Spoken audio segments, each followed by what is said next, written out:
ഒരു ചികിത്സ കിട്ടേണ്ടതിന് പകരം നിങ്ങളിപ്പോ നമ്മളോട് പറഞ്ഞിട്ട് എന്താണ് കാര്യം? ഇനി ഇവര് പറയുന്നുണ്ടല്ലോ, മതത്തെക്കുറിച്ച് പറയേണ്ടത് മുസ്ലിം പുരോഹിതന്മാരാണ്, നമുക്കത് തൽക്കാലത്തേക്ക് അങ്ങ് സമ്മതിച്ചു കൊടുക്കാം. ശരി, സമ്മതിച്ചു.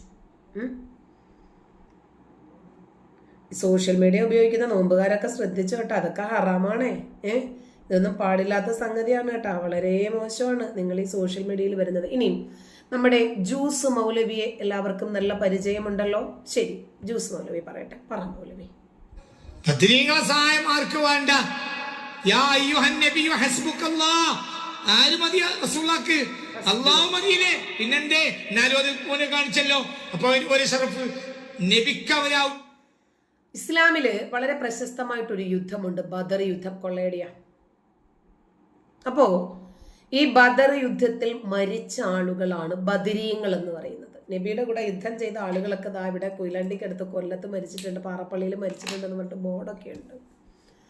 എന്നിട്ട് ആദൻ നബിയോ ആരൊക്കെയോ വന്നിട്ട് ചവിട്ടിയെന്ന് പറഞ്ഞൊരു കാൽപാദമൊക്കെ എടുത്തട വെച്ചിട്ടുണ്ട് കരിങ്കല്ലിൽ. നബിമാരും പ്രവാചകന്റെ അനുചരന്മാരും ഒക്കെ കരിങ്കല്ലിൽ ചവിട്ടിയാൽ വരെ പതിഞ്ഞവിടെ കിടക്കും കാല്. എന്ത് കാലാണോ എന്ത് കല്ലാണോ എന്തരോ ആവട്ട്. അപ്പോ ഈ ബദർ യുദ്ധത്തിൽ മരിച്ച ആളുകളാണ് ബദരീങ്ങൾ. അവരെ വിളിച്ച് പ്രാർത്ഥിക്കുന്ന ഒരു ഏർപ്പാട് ഇസ്ലാമിലുണ്ട് കേട്ടോ. അതിനെ സംബന്ധിച്ചിട്ടാണ് നമ്മുടെ ജ്യൂസ് ഉസ്താദ് പറയുന്നത്. ചിലപ്പോഴൊക്കെ കക്ഷി തലയ്ക്ക് തട്ട് കിട്ടിയതുപോലെ എന്തെങ്കിലുമൊക്കെ നല്ല കാര്യങ്ങളും പറയും കേട്ടോ. ഇത് ഒരല്പം ചിരിക്കാനുമുണ്ട്, കുറച്ച് കൂടുതൽ ചിന്തിക്കാനുമുണ്ട്. അദ്ദേഹം ചോദിക്കുന്ന കാര്യമാണ് കേട്ടോ. ബദരീങ്ങളെ സഹായം ആർക്ക് വേണ്ട? യാ അയ്യുഹൻ നബിയു ഹസ്ബുക്കല്ലാഹ്. ആര് മതി റസൂലുള്ളാഹിക്ക്? അല്ലാഹു മതിയില്ലേ? പിന്നെന്തേ നാലോനെ കാണിച്ചല്ലോ. അപ്പൊ ഒരു ഷറഫ് നബിക്ക് അവരെ ആവശ്യം ഉണ്ടായിട്ടല്ല, ബദറിലും അവരെ ആവശ്യം ഉണ്ടായിട്ടല്ല. 1000 ആളുകൾ ഒന്നിച്ചു വന്ന റസൂലുള്ളാഹിനെ കൊല്ലാൻ വേണ്ടി രോമാപത്ത് ബന്ധോടുവോ? വീട് വളഞ്ഞിട്ട് ബലാരിക്കും ഉണ്ടായിരുന്നു.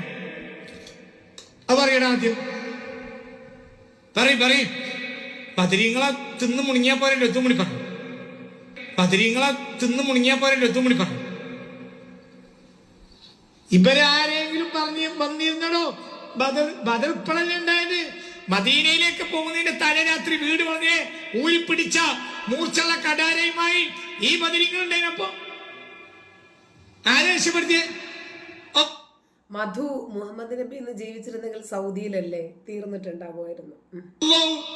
നബി ചിരിച്ചല്ലേ ഇറങ്ങിപ്പോണ്.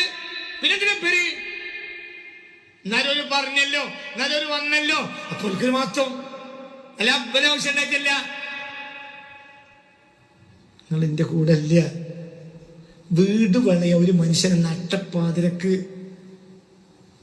കൊല്ലാനല്ല വീട് കളയുന്നത്. എന്നിട്ട് എന്റെ വീട്ടിൽ കയറാൻ കഴിയും? അല്ല, സമാധാനം വാരി വിതറിയ നബി എന്നാണല്ലോ നിങ്ങൾ പറയാറുള്ളത്. പിന്നെന്താ സ്വന്തം വീട്ടിൽ പോലും മര്യാദയ്ക്ക് കിടന്നുറങ്ങാൻ പറ്റാത്തത് നബിക്ക്?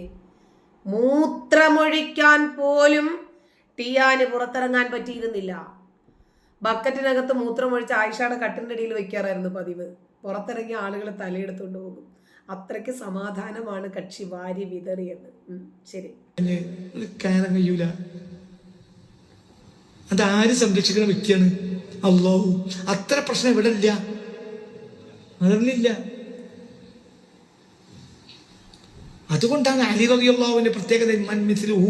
അലിയെപ്പോലെ ആരാളുള്ളത്? എന്തേ? റസൂലുള്ള ഇറങ്ങി പോന്നിട്ട് പിന്നെ അലി അവിടെ കടന്നു. എനിക്ക് ഒരു ചുക്കും പറ്റൂല എന്ന് ആർക്കറിയും? അലിയാർക്കറിയും. ആരെ അന്ന് വീട് വളയുന്നോളെ സഹായിക്കാൻ വേണ്ടി പോയത്? നിങ്ങൾ ആരെങ്കിലുണ്ടേ? നിങ്ങളെ ബദരീങ്ങളുണ്ടേ?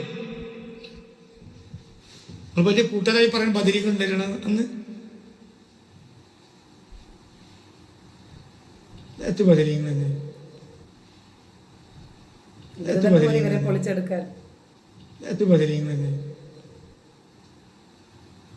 ബദരീങ്ങളെ കൊണ്ട് നബിയെ കൊണ്ട് നേടുകയല്ലാതെ ബദരീങ്ങളെ കൊണ്ട് നബി ആവശ്യം ആയിരിക്കില്ല, റസൂലുള്ളാഹിക്കില്ല. ശരിക്കും പഠിച്ചു നോക്കിയതൊക്കെ. ബദരീങ്ങൾ ഉള്ളതുകൊണ്ട് നബിയുടെ കഴിച്ചില്ലായി. ഇങ്ങനെ പറഞ്ഞോ? നബി ഉള്ളതുകൊണ്ട് ബദരീങ്ങൾക്ക് ഇന്നും പാത്തിയ സുഹൃത്തും മൗലൂദും കിട്ടി. അവരൊക്കെ ഉള്ളതുകൊണ്ട് നമുക്ക് നല്ല മുട്ടങ്കാലടക്കം വന്നാലും വെള്ളക്കൊട്ട നിറച്ച് ചോറും കിട്ടി, നമുക്ക് ചോറ് കിട്ടി. അവരൊക്കെ ഉള്ളതുകൊണ്ട് നമുക്ക് നല്ല മുട്ടങ്ങാലടക്കം 3-4 ഒരു വെള്ളക്കൊട്ട നിറച്ച് ചോറും കിട്ടി. നമുക്ക് ചോറ് കിട്ടി, ബദരീങ്ങൾക്ക് പാത്ത് കിട്ടി, നബിക്ക് അള്ളാനെ കിട്ടി. നബിക്ക് അള്ളാഹ് ഹസ്ബുക്കല്ലാഹ്. ഞാൻ എന്റെ കാര്യത്തിനെ കുറച്ച് കാട്ടാം, പിന്നെ നിങ്ങളെയും കൂടി ഒപ്പിക്കാൻ എനിക്ക് കഴിയും. നിങ്ങളോ വാത്തുമാതില്ലാത്ത നമുക്ക് ഒന്നിനും കഴിയൂല. ഒന്നിനും കഴിയാത്ത ഒരാണ്ടാണ് ഇന്ന്. അവൾക്ക് എന്തിനും കഴിഞ്ഞു. എന്റെ ഓലൊരാളൊപ്പം കൂടിയിട്ടുണ്ട്. അതാണടാ മുഹമ്മദ് സ്വല്ലല്ലാഹു അലൈഹി വസല്ലം. അതേള്ളു ലോകത്തിലെ ആൺകുട്ടി. ബാക്കിയൊക്കെ അതിന്റെ ആ നേരിൽ കൂടി നമ്മൾ രക്ഷപ്പെടും, ആ നേരിൽ കൂടി രക്ഷപ്പെടും. അല്ലാതെ അതിന്റെ തറാവിയോ എന്ത് റവി നിസ്കരിച്ചോ നാരോ എഴുതിക്കിടത്തൊക്കെ നബിന്റെ സുന്നത്തന്നെ. നബിന്റെ സുന്നത്താണ് ബോധനക്കുണ്ടാവണം. എനിക്ക് ഇജ്ജ് കൂലിയൊരു പായണ്ട, ഇജ്ജ് എന്ത് മനസ്സിലാക്കണം. പറയാ ഞാൻ നിസ്കാരിച്ചത് ആര് തന്നതാണ്? നബി തന്നതാണ്. ഞാൻ ഈ നോമ്പ് വിൽക്കുന്നത് നബി തന്നതാണ്. ഞാൻ ഈ ഓതുന്ന ഖുർആൻ നബി തന്നതാണ്. അല്ലേ? പറ ഇതൊക്കെ നമുക്ക് ബോധണ്ടാണ്. ഇതൊക്കെ ആര് തന്നതാണ്? നബി തന്നതാണ്. നബി നബി. അങ്ങനത്തെ ചെങ്ങന്മാരെ നിങ്ങൾ കരഞ്ഞുകൊണ്ട് ആ ബദരി നിങ്ങൾ കഷ്ടപ്പെട്ടു. എന്ത് കഷ്ടപ്പാട്? ഓർക്ക് സുഖല്ലേ? ഓലെ സഹായിക്കണം. ഇവിടെ എത്രയുള്ളു? 5000. നിങ്ങൾ വല്ല കഷ്ടപ്പെട്ടവർക്ക് ആണ്ടെടുത്താണെങ്കിൽ നിങ്ങൾ നിങ്ങൾക്ക് ഇറക്കി ഒരു കുറച്ച് കഷ്ടപ്പെട്ടിട്ടുണ്ട്. ഒരു കഷ്ടപ്പെടൂല ഇനി. പക്ഷെ ബദറുൽ മുനീറിനെ പറഞ്ഞ വാക്ക് ലംഘിച്ചു. അപ്പൊ കുടുങ്ങി. അവിടെയും ബദറുൽ മുനീർ ആവശ്യം, ഇവിടെയും ബദറുൽ മുനീർ ആവശ്യം. ബദറുൽ മുനീർ പറഞ്ഞതിനെ കുറച്ചാളുകളെങ്കിലും ലംഘിച്ചു. അതുകൊണ്ട് ഓഴതിൽ കുടുങ്ങി. അപ്പൊ കുറച്ചാളുകൾ കഷ്ടപ്പെടുകയും ചെയ്യും. അപ്പൊ ആണ്ട് നടത്താൻ നല്ലത് മനുഷ്യന്മാര് പണിയെടുത്തതിന്റെ പേരിൽ ആണ്ട് നടത്താൻ നല്ലത് ബദരീങ്ങൾക്കല്ല. പറയുടെ ചെങ്ങായി വൈദ്യങ്ങളുടെ ഡേറ്റ് നോക്കിയിട്ട് നടത്തിക്കോളൂ ചങ്ങായിമാരെ. അതൊന്നും കൂടി നല്ലോ. കാരണം എന്തുകൊണ്ട്? രാവിലെ മുതലേ തീറ്റ തുടങ്ങും. ഇതിപ്പോ എന്താണ്ട് നടത്തിയാലും വൈകുന്നേരം അല്ലേ തിന്നാൻ പറ്റുള്ളൂ. മനുഷ്യന്മാര് പണിയെടുത്തതിന്റെ പേരിൽ ആണ്ട് നടത്താൻ നല്ലത് ബദരീങ്ങൾക്കല്ല. പറയുടെ ചെങ്ങായി വൈദ്യങ്ങളുടെ ഡേറ്റ് നോക്കിയിട്ട് നടത്തിക്കോളൂ ചങ്ങായിമാരെ. അതൊന്നും കൂടി നല്ലോ. കാരണം എന്തുകൊണ്ട്? രാവിലെ മുതലേ തീറ്റ തുടങ്ങും. ഇതിപ്പോ എന്താണ്ട് നടത്തിയാലും വൈകുന്നേരം അല്ലേ തിന്നാൻ പറ്റുള്ളൂ. അപ്പൊ ഇന്നത്തെ ആണ്ടോ? ഇത് പ്രധാനപ്പെട്ട ആണ്ടല്ലേ? അത് ആണ്ടാണ്. ഇന്ന് വലിയ സംഭവമല്ലേ? എന്തെങ്കിലും ഇന്നത്തെ സംഭവം? അല്ലാഹു സുബ്ഹാനഹു വ തആല മുത്തുനബിയെ ബഹുമാനിച്ചിട്ട് 5000 മലക്കുകളെ ഇറക്കി കൊടുത്തു. ഇത് ലോക ചരിത്രത്തിലില്ല.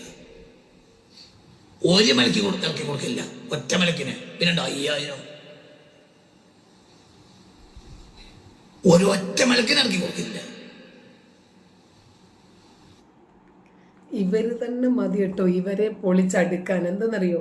ഇവർക്ക് ഏതാണ്ട് ഇപ്പൊ കാര്യങ്ങൾ മനസ്സിലായി. ഇപ്പൊ ഇദ്ദേഹം പറഞ്ഞതിന്റെ സാരാംശം നിങ്ങൾക്ക് മനസ്സിലായിട്ടുണ്ടാവും. ഇപ്പോ നല്ലൊരു വിഭാഗം മുസ്ലിങ്ങള് ഈ നോമ്പ് 17ാമത്തെ നോമ്പിന് ബദർ യുദ്ധത്തിൽ മരിച്ച ആളുകളുടെ സ്മരണ പുതുക്കുക എന്ന രൂപത്തിൽ അവരുടെ ആ ബദർ യുദ്ധത്തിൽ മരിച്ച ആളുകളെ കുറിച്ച് കുറേ പ്രശംസാ പാട്ടുകളുണ്ട്. ബദർ മൗലിദ് എന്നാണ് അതിന് പറയാ, ബദറുമാല എന്നൊക്കെ പറയും. അപ്പൊ ഈ മാലകൾ ഇങ്ങനെ പാടി പാടി പാടി അദ്ദേഹം പറഞ്ഞതുപോലെ എന്താണ് അവരുടെ ലക്ഷ്യം? തീറ്റ തന്നെ ലക്ഷ്യം. ഈ ബദരീങ്ങളെ വിളിച്ച് പ്രാർത്ഥിക്കുന്ന ആളുകളോട് ഇദ്ദേഹം പറയാ, നബി അള്ളാഹുവിനെ വിളിച്ചിട്ടല്ലേ പ്രാർത്ഥിച്ചിരുന്നത്? ഏത് ബദരീങ്ങളെന്ന് അദ്ദേഹം ചോദിച്ചത്. അപ്പൊ കുറച്ചൊക്കെ ഇവർക്ക് ചിന്തിക്കാൻ സാധിക്കുന്നുണ്ട്.